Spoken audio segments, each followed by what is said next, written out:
السلام عليكم ورحمة الله وبركاته. وجدت روتما نموت سنة خليجي قرقار جرا adeemsi keenya akka tuufu jira guyyaa har'aa mana obboleessa keenya tokko seenee waan qabu kenninaa fi obboleessi keenya kullee waan kan qabu ijoollee isaatiin deeggaruu nabbisuu dandeessee nama gisee hedduu haati isaa wanta addaatiin ciisa ture inshaallah mee waan needu seenee ilaalla.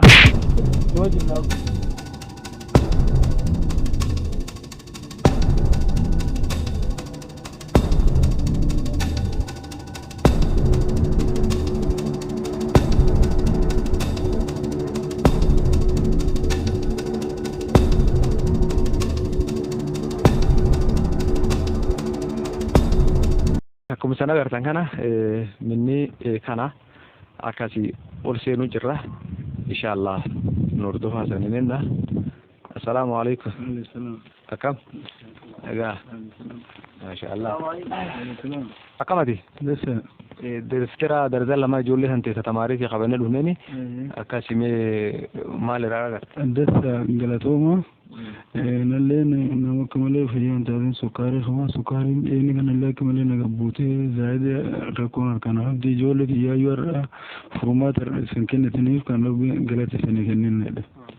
Maashaallah obboleessi keenya akkuma reefuu saniin nama karaa ajjisuu nama ciisu akkasii ijoollee isaatii nama defter bituu hin dandeenye kanumni jennullee waan obboleeyyaan ta'in bittee nu kennite akkasitti defter kan qabannee dhufneeni nilleeni nama waan nu kennineef itti gammade maashaallah kana fakkaata akkasii deftera darajaa lama dhufneeni jirra obboleessi keenya Muhammad waan itti qabda. Duraan dursee hordoftoota keenyaa akkuma daawwachaa jirtanitti argaa jirtanitti kun obboleessi keenya kan biroof nulleen dhukkubsataadha.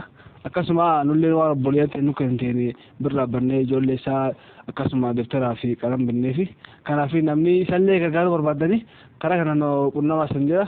Assalamu alaikum warahmatullahi wabarakatuh. Maashaallah nuyi obboleeyyaan ta'in waliin taane Muhammadii fi akkasuma namni kaameera nu kaasu tureni obboleessi keenya Saadam Ibrahim jedhama.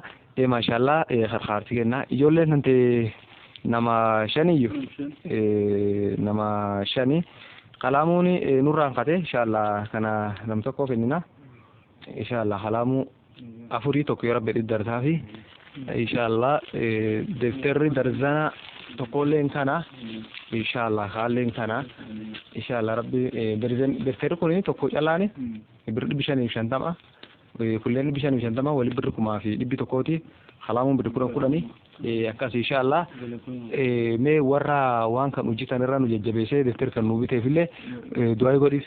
Rabbiin khayri isinii kennina jazaa'ul khayr. Waan cufummaa namni rakkoo nan baasee rakkoo rabbiin hin baasa.